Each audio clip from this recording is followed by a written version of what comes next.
Welcome, ladies and gents. Venom, Let There Be Carnage. You read the title, it's delayed. Now, some of this is actually quite good. Some of this is bad. So the fact that it's delayed amidst its marketing ramp up is bad. That's not good. It started its marketing ramp up. But it has only really been delayed 1 month. Not so bad. What it goes up against, some people would consider to be bad. I actually consider it to be quite good. So let's take a look at this. Let's have a look, shall we? Why not? And also the framing of all of this as well. So this is how Variety have framed this. So they say, despite Hollywood's best efforts, the Delta variant of COVID-19 has started to upend the movie theatre industry's recent gains. Given the rocky film landscape, Sony Pictures has announced plans to delay the theatrical release of Venom, Let There Be Carnage, the studio's upcoming comic book adventure starring Tom Hardy as the eponymous alien symbiote. The Venom sequel, which has been delayed several times amid the pandemic, was set to open September 24th, but now it's going to open October 15th. I mean, it's not a massive delay. Like, it's not a big deal. The delay is not huge at all. And if I'm taking a look at what this goes up against now, it's not going up against anything particularly crazy. So now, October 15th, will put this film up against Halloween Kills. It's a PG-13. Up against Halloween Kills, it's absolutely fine. That's not going to do any harm at all. I don't see that as a negative. If anything, I actually see that as quite positive, bit of counter-programming.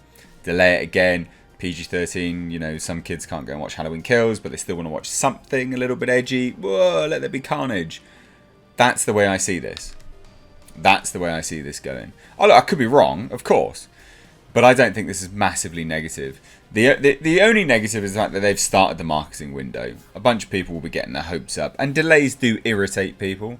They irritate me as a reviewer. I'm like, oh, I'll plan my, you know, I plan trips and stuff like that. Plan where I'm going and stuff. So they irritate people. 100% do they irritate people. Now, the delay comes as COVID-19 cases are skyrocketing in the US due to the highly contagious Delta variant. The surge has led to a decline in consumer confidence in returning to the movies.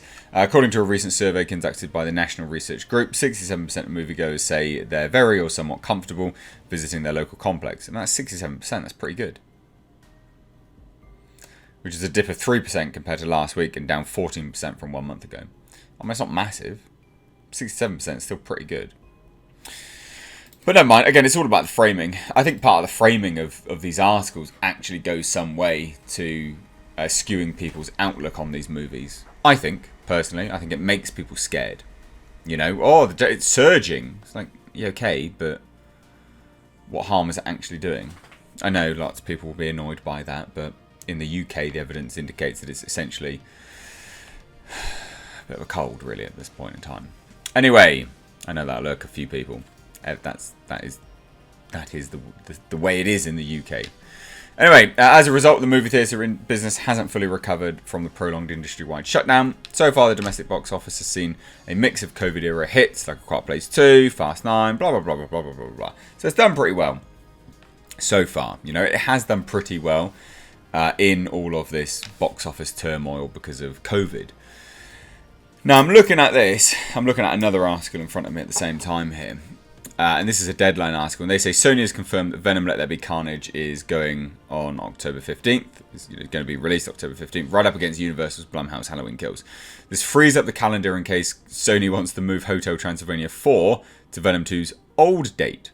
So they're even talking about moving things forward.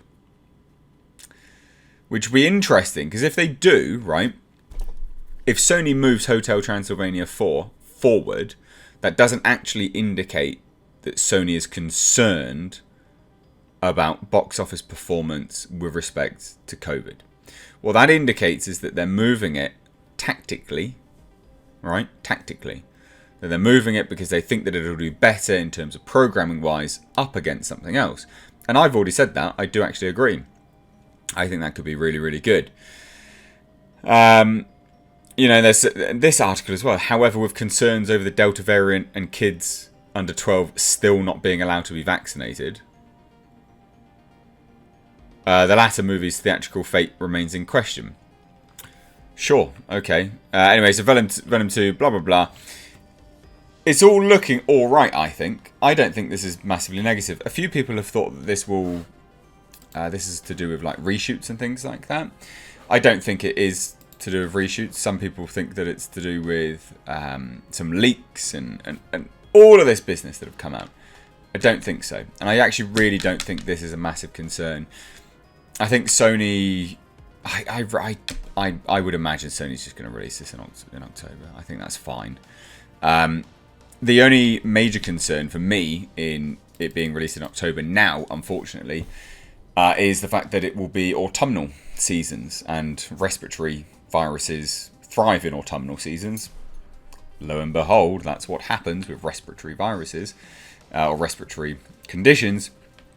So I think if there is another surge on top of the surge already, then I think that will blow out everyone's confidence. And then I think inevitably, no matter what state the world is in, I then think that theatres will completely just shut down again. Which is a massive shame. A huge shame. I've really enjoyed going back to the theatres. And I've said this time and time again, because loads of people are concerned, but theatres have never been cleaner. Like, I went in lockdown in the UK, not in lockdown, but they sort of had like a brief moment where you're allowed to go out and stuff like that in the UK. And I was like, great, I'm going to the theatre. Watched St. Maud and stuff like this, and it was fantastic. I would encourage anyone, obviously do your own risk assessment, but I would encourage anyone without any high health marker risks to go out to the theatre, because it's genuinely never been cleaner. And there's barely anyone there. So in terms of contagion and stuff like that, nah, it's quite unlikely nowadays. But whatever, there's a fly buzzing around my face. Venom, Let There Be Carnage. Just as you think things were getting back to normal, boom, delayed. But I think this is fine. I think actually it going up against Halloween Kills is positive. I don't think that's going to eat into its box office. Again, could be wrong, but I just don't see it. Remember, the first one earned like $850 million or something insane like that. And it went up against something very similar. Like, it was around the same time. So I think counter-programming will prove in this film's favour. But what do you guys think? I don't mean to say anything controversial here. I just speak openly and up front about bits and pieces. I understand everyone has their own opinion. And again, like I said, you must do your own risk assessments on all of these things, because we're all adults. That's the beauty of doing risk assessments, of being an adult with autonomy. So don't take my word for it. Go do your own thing. But by that own respect, I can make my own choices as well. Anyway, let me know what you think down below. If you're new here, do hit subscribe. Cheers. Take care.